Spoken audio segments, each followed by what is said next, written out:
So John, this is a breakout role for you. Is this the death of Jim Halpert?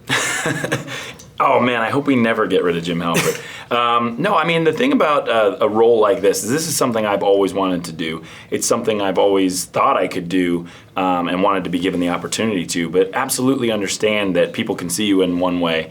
But I think a career is always trying to do new stuff. And so for me, it's not really about comedy and drama. It's actually about who's telling the good story. And let's be honest, The Office was a great story and it was an awesome world to live in, and I'm so glad I got to do it. And so now I'm just following the good story. And so to me, it definitely is something, I'm not going to shy away from the fact that it's physically and acting-wise totally different than anything I've done, but that's what really excites me. And you have some really tough scenes. So I mean, the physical stuff is one thing, but you have some exceptionally emotional scenes. So I'm curious, like, I mean, what do you do to get through something like that? Well, really interestingly was that's what connected me to the role the most, was how much I related to this character. So my character of Jack he's very conflicted in whether he wants to keep going overseas and doing these kind of missions because he's leaving his family and he has 2 daughters.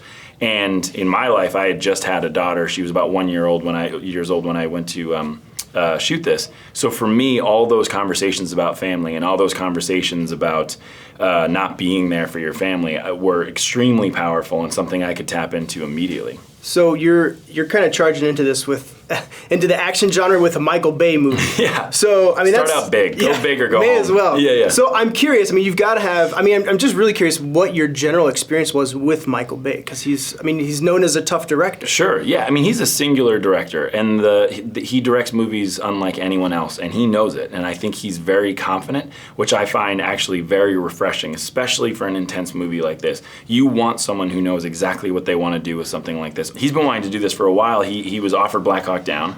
He, I guess, was 2 hours away from getting the rights to Lone Survivor, the book. And so he has a huge connection to the military community, and you could feel that. You could feel that this wasn't a fun, easy movie for him. He wanted to get it right. And so for me, my experience, I think, is very different from a lot of people who have worked with him before. Not to say that he's not tough. He's really tough. But at least he knew it. He said to us on day one, listen, this is how much we shoot. I'm probably not going to go over very often, but when you're here, you're with me. You're not going to your trailer. You're not going to, chairs or craft service. We're working.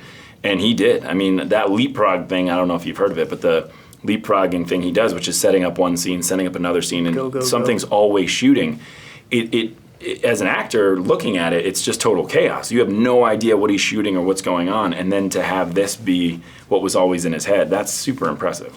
In working with Michael, and then kind of getting into a role like this, what is your takeaway in being involved in a film like this? Does it change your world perspective at all? Absolutely. One of the biggest things that happened to me was I'm proud to be from a huge military family. So I have a lot of aunts, uncles, cousins who have served and are currently serving. And I thought I knew what it meant to say I support the troops.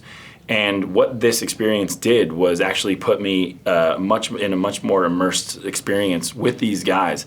And sure, hearing about what guns did they use, where were the guys who were shooting at you, how did you round the corner was all fascinating to me.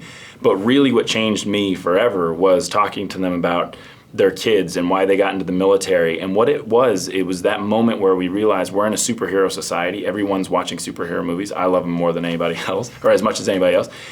But to tell stories about true heroes is the most important thing. And not only are they doing heroic things, but they're also leaving behind their families. They're leaving behind their loved ones, their friends. Everything that they do to lay their lives on the line for us is unbelievable, and honestly, none of us can fathom that. So for me, it really gave a whole new emotional connection to the idea of I support the troops, and that was the biggest emotional thing for me.